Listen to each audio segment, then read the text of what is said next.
सभी भक्तों को राधे राधे, जय श्री कृष्णा, जय माता रानी। भक्तों, आज हम अहोई अष्टमी की व्रत कथा का श्रवण करेंगे। प्राचीन काल में एक साहूकार था जिसके 7 बेटे और 7 बहुएं थीं। इस साहूकार की एक बेटी भी थी जो दीपावली में ससुराल से मायके आई थी। दीपावली पर घर को लीपने के लिए 7 बहुएं मिट्टी लाने जंगल में गईं तो ननद भी उनके साथ चली गई।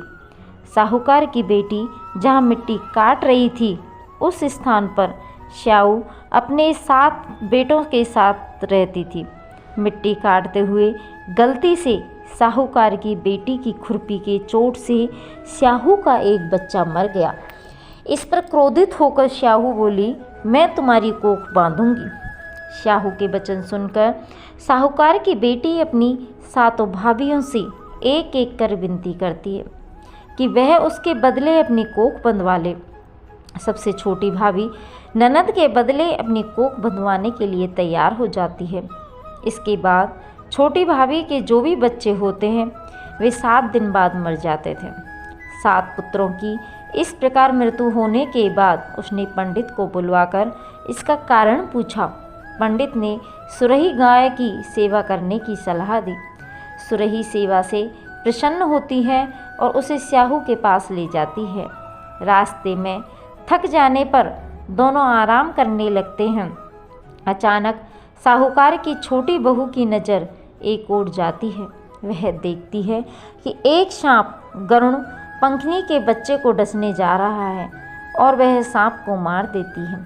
इतने में गरुड़ पंखनी वहां आ जाती है और खून बिखरा हुआ देखकर उसे लगता है कि छोटी बहू ने उसके बच्चे को मार दिया है।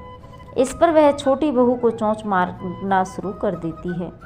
छोटी बहू इस पर कहती है कि उसने तो उसके बच्चे की जान बचाई है। गरुड़ पंखनी इस पर खुश होती है और सुरही सहित उन्हें श्याहू के पास ले जाती है। वहाँ श्याहू छोटी बहू की सेवा से प्रसन्न होकर उसे 7 पुत्र और 7 बहू होने का आशीर्वाद देती हैं। श्याहू के आशीर्वाद से छोटी बहू का घर पुत्र और पुत्रवधुओं से हरा भरा हो जाता है। अहोई का अर्थ एक यह भी होता है कि अनहोनी की होनी बनाना और किसी अप्रिय अनहोनी से बचाना। भक्तों, इस प्रकार से अहोई माता ने उस छोटी बहू के दुखों को दूर किया। इस तरह से अहोई माता सबके दुखों को दूर करे, कहते सुनते होकारा भरते सारे परिवार का ध्यान रखें। जय हो अहोई माता। भक्तों, आपको यदि हमारी कथा अच्छी लगी तो लाइक करें, कमेंट करें और चैनल को सब्सक्राइब करें।